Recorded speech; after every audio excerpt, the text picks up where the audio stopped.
Hey, what's going on YouTube? I'm back with another video. It's been about a month since I've made a video, probably a month and a week.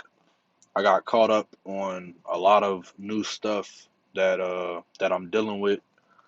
It's just a lot of changes that kind of throw me off of my normal schedule, and I'm still trying to adjust to that. So bear with me.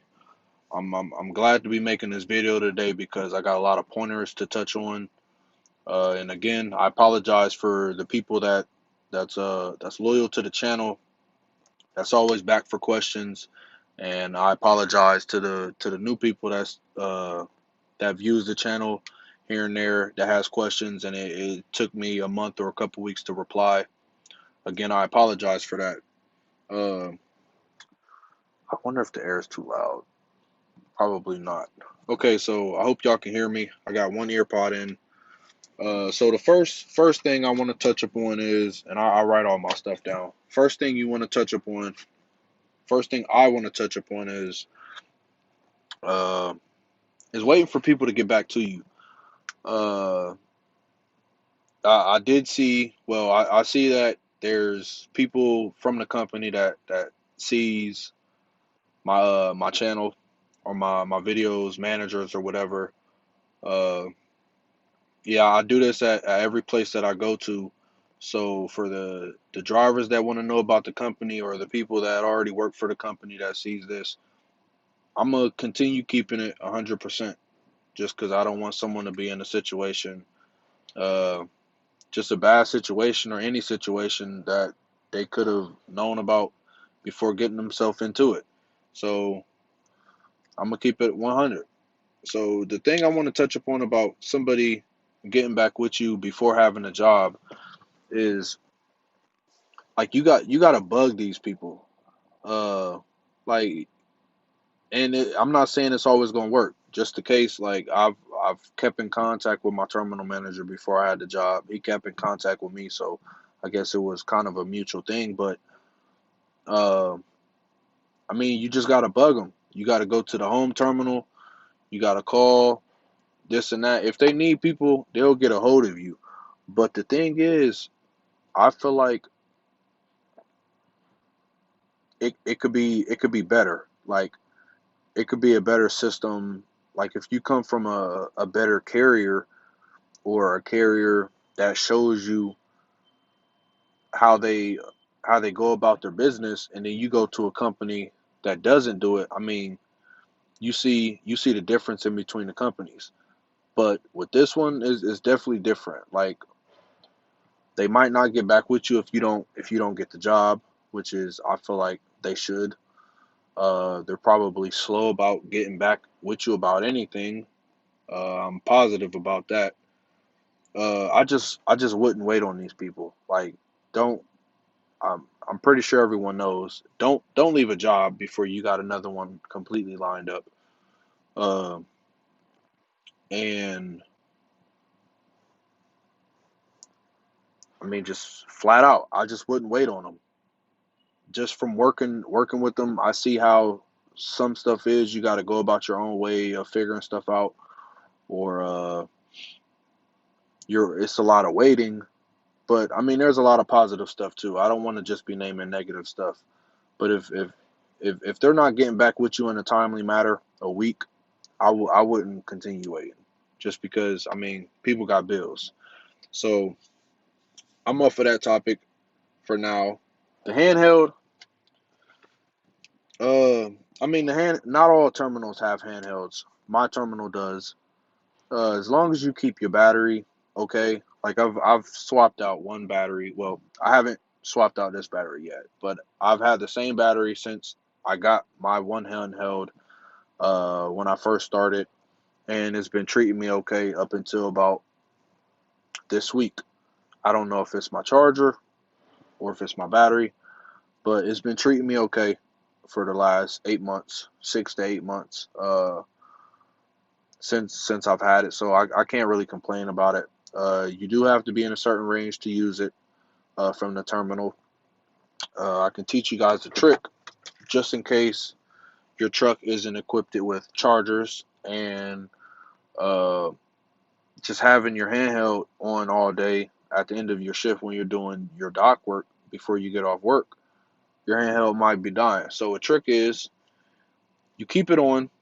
Uh, of course, when you need it, you dispatch out before your load. You take your battery out, and so 15 miles away from your stop, you want to plug your battery back in, or you want to just turn it on after turning it off or unplugging your battery. You want to turn it on 10-15 miles away from your terminal, or not terminal, away from your stop, and then that'll give your handheld enough of time for it to, I don't know, track the signal around. So when you first get to your stop, it's not going to be having connection problems, because if you wait till you get there to turn on your handheld, you notice it'll say can't connect to server, this and that.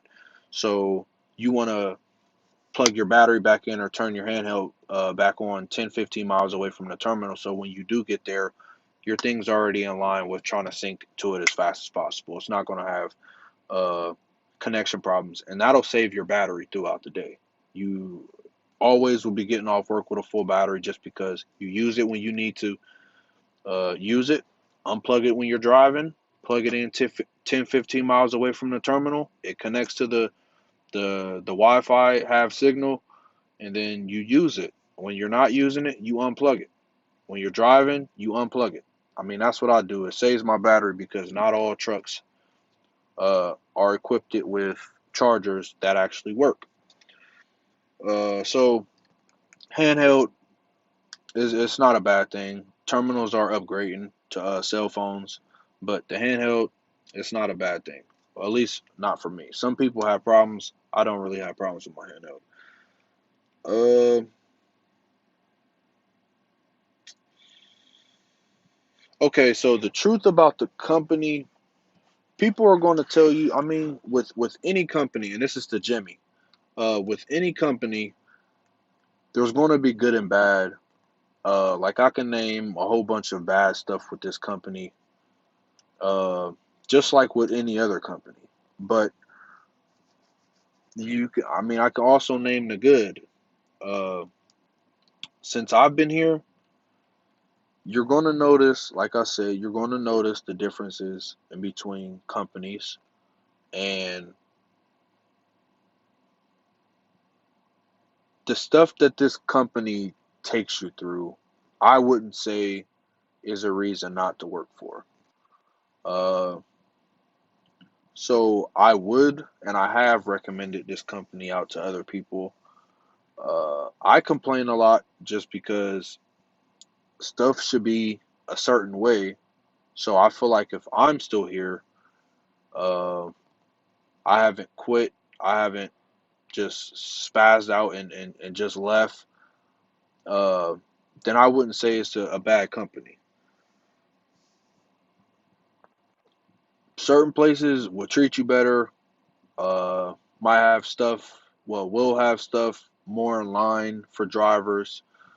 Uh, but it's not a bad company, so I wouldn't even sit here and lie and say it's a bad company. Um, do you have to work the dock? Yes, you have to work the dock, but I mean, I could be working the dock right now. So the way it is, as I explained in previous videos, is the way it works is at the start of your shift, you should have a trailer ready. If not, they'll be working on that. Then you drive to your next stop.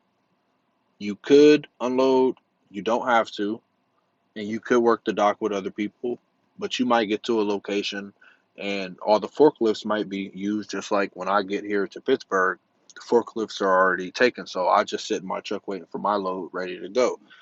So when I get my load, when it's done and ready to go, I'll go back to the home terminal and I have to unload my trailer. That's the dock time that I have to do. The load that I bring back to the terminal has to be unloaded. So that's the dock time, and you could work more. Uh, but that's honestly where the money at. If you want to make more money, you have to put in hours on the dock. It's not the driving that you make the money. That's your base. Like that's your base. You make the money on the dock. So get used to it. No matter the weather, you have to. And it sucks, but that's the job. Uh, do they start you off on night shift or is it optional when you're a new hire? It's all optional. I put it as any job. You're not just uh supposed to qualify for what you can do for them. It should be, I mean, it should be both ways. What they can do for you because you have your own life and you have to find something that fits around your schedule as well. So, uh, no, if you can't work night shift, if you're supposed to work daytime shift, sorry, I can't talk. If you're applying for a daytime shift and that's what they have available, you shouldn't be told uh you have to start off on night shift. I'm not sure if you was told that, but that's not the way it works. You apply for the shift that you want to apply for. Um, Central Transport getting back with people about the company employment handheld